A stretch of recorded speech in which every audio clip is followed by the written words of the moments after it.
40 here. So people love to believe that there's some kind of final solution to their bad character traits. My God. And there's not, right? There's no final solution to the average bloke struggle with temper or with ingratitude or resentment or fear, disproportionate fear, etc. Right? So I remember when I really got into Judaism, starting aging 22 to 27. I was just all about the ethical monotheism, that Judaism embodied ethical monotheism, that Judaism, to quote Dennis Prager, was the step-by-step detailed system for building a better world. It was a detailed step-by-step system for building a better Luke Ford. So excited, all into my Yiddishkeit, my Torah. And I love to imagine that through my adoption of Judaism that I'd found a final solution to my psychological and moral problems, and work out that way. And then I remember when I took up the Alexander technique, so exciting, right? I was able to let go of all these layers of unnecessary tension and compression, and I was able to move with more ease. I had less pain. I was socially more smooth. Like everything started going better, and there was a rush with the early dramatic breakthroughs. It's like, aha, finally found a final solution to so much of what ails me. But then you start living at a higher level, and then you become more sensitive to little aches and pains that you may have previously ignored before you took up the Alexander technique. That's the one downside of studying Alexander technique, is that you will become more sensitive to aches and pains and dysfunctions that you previously ignored. And then I found a 12-step program for my problems in relationships, and I made some major strides in my first year of recovery, and I was riding a pink high, bro. I was sailing along, dealing with my sex and love addiction, working on my 4-step inventory, letting go of resentment and needless fear. It's like, yes, finally found a final solution to my lack of emotional sobriety. But then I'd plateau. All right, I got some significant recovery. Then I plateaued from 2012, from the summer of 2012 until May of 2015, when I finally entered my second 12-step program, this one to deal with financial issues. And then I tacked on another 12-step program dealing with earning and debting and prosperity. And I jumped up another notch in life, and it's like, my God, I'm finally addressing the root causes of my history of under-earning and poverty, my poverty mindset, man, through God and the 12 steps and the big book and these seminars and the group and my sponsor and my sponsees. It's like, yes, I'm finally addressing all these debilitating emotional addictions that have crippled my life and held it in a straitjacket of dysfunction. Thank God I finally found the final solution to my emotional addictions. And I realized I needed to add additional 12-step programs to deal with emotional addictions that hadn't been addressed by my first 3 12-step programs. Then I got deeper and wider levels of emotional recovery, but I still had the underlying weakness that came from my stupid vegetarian diet.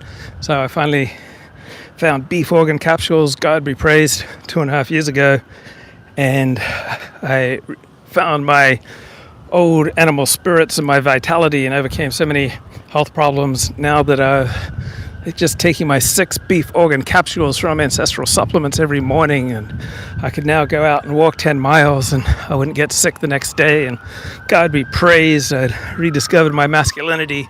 Now I was going to solve all the problems in my love life because I was able to combine emotional sobriety with love and with dating and with sex and with my finances, with earning and debting and spending and how I use my time. And I had my strength back, and finally I found the final solution to my problems. But my God, I'd kicked it up another level, right? I was now living on a higher madrega, right? A higher level, to use a Hebrew term, madrega, meaning spiritual level. But then I had all these other bad character traits, such as lack of consideration for myself and others, like selfishness, self-centeredness, attention seeking. And despite everything I'd done, I had not found the final solution to my bad character. And then 15 months ago, I found help, diagnosis for my ADHD, I found medication for my ADHD, and when I took that bloody Adderall pill, like I felt like 90% of what had been holding me back in life, felt like 90% of my self-destructive antisocial tendencies were taken away by just one little old Adderall pill. And it's like, oh my God, thank you, Lord, I found the final solution to my problems. It's just getting medicated for ADHD. But unfortunately, there is no final solution to our problems. Right? Life is a spiral staircase. No matter what we do, we will always be moving between the states of mastery, grandiosity, helplessness, and loneliness. We never get to graduate from the human condition. So I am a bachelor. I have never been married. And typically bachelors, particularly younger bachelors, right, typically young men in particular, simply orient upwards in status, and they're not terribly concerned about those who are struggling. And it's often only when men get married and have kids and they feel the vulnerability of having a family to provide and protect that they pay a little bit more attention to trying to ameliorate the suffering of people who are low status. And like bachelors like me, we're typically lacking in a lot of social graces. We go to people's homes for meals and we don't bring anything, right? 90% of the time when I go to someone's home for a meal, I don't bring anything. Yeah, I just can't be bothered. And if I get bored during the meal, I leave. Like, I'll go to someone's home for a meal and I'll leave after an hour because I'm just bored or antsy. I just want to get going, or I thought of a book I want to read. And so bachelors tend to be much more selfish and to have a lot more half edges than married men. Now, God be praised, a lot of men get married and they get a spouse who helps them smooth out their rough edges. And that's a wonderful thing, all right? Men, when they get married, it tends to make them better men. They tend to be more socially skilled and empathetic and more of a positive for society. But it's not going to be a final solution to one's problems, right? If you're an angry man and you get married, you're still going to have anger. If you're a resentful man, you get married, you're still going to have a lot of resentment. If you're a overly fearful man, you get married, you're still going to have a lot of unnecessary fear. So the connection of marriage and having kids and bonding with your community and your family and extended family and finding purpose and meaning, right, will get you in a better place than you were beforehand. And getting diagnosed for something that ails you, such as ADHD, and getting medicated, right, that will bring you to a higher level of living, but you still never get to graduate from the human condition, right? There's no final solution for our problems. Wouldn't it be great if all we had to do was adopt religion?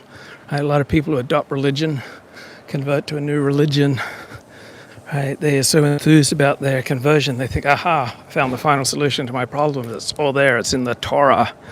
I just have to study the Torah and observe the Torah.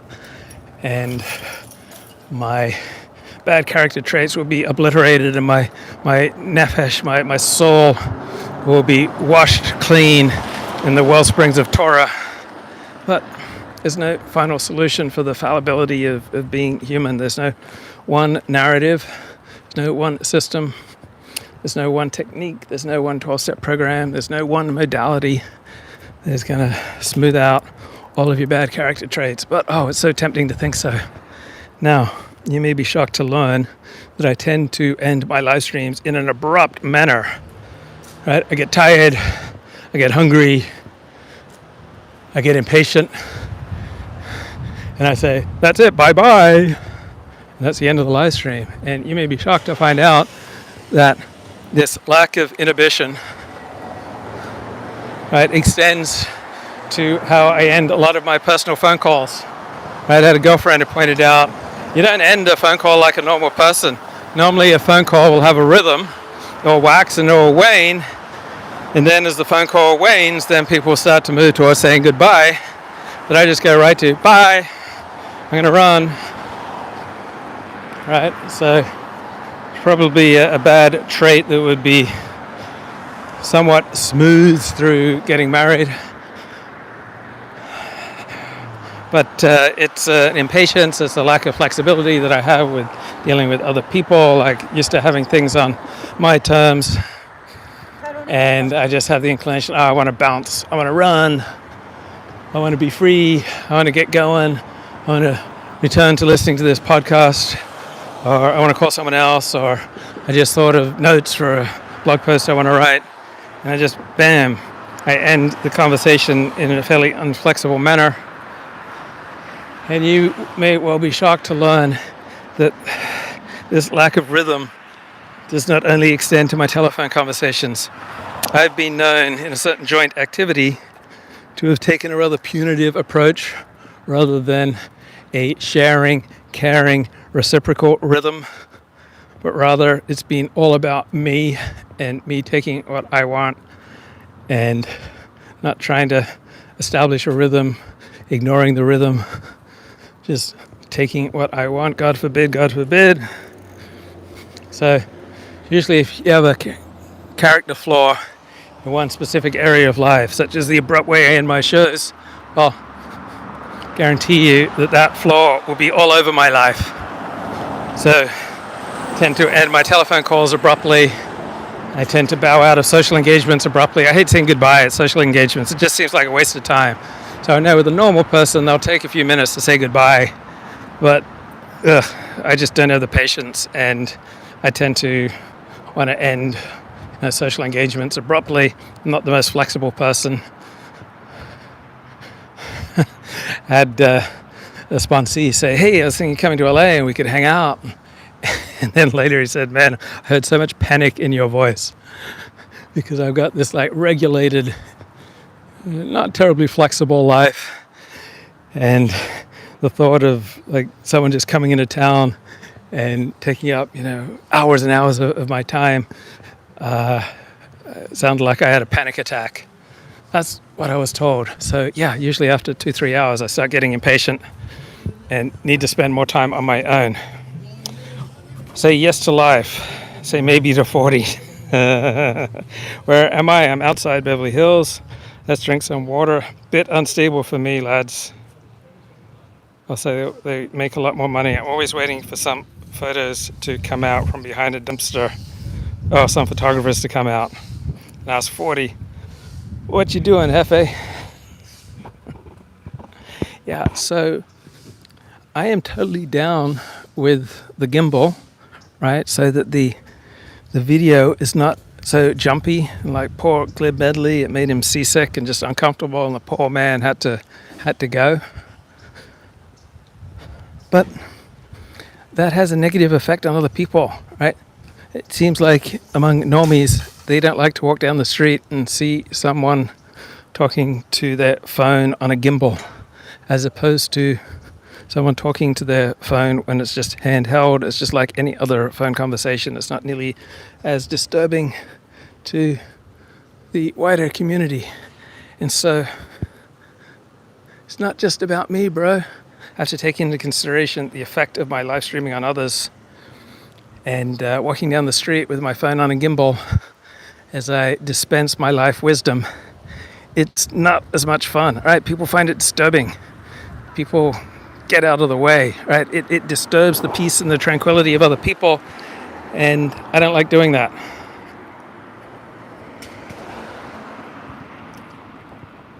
So now I'm going to smoothly and considerately say goodbye like a normal person. Bye-bye.